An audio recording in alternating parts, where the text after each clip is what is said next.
Zabavte deti padákom z igelitky. Z igelitovej tašky sme vystrihli štvorec, ktorý sme zložili na pol a vznikol nám trojuholník.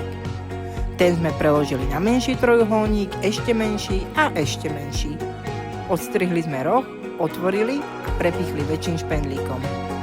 Po rozložení sme získali tvar kvetu s 8 dierkami. Do každej sme navliekli bavlnku.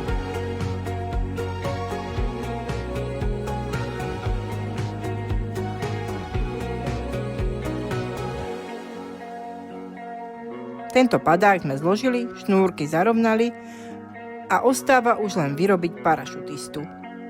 To sme vyrobili z plastového vajíčka. Šnúrky sme dali dovnútra a zatvorili. Padák s parašutistom zmotáme a hurá, von sa zabávať!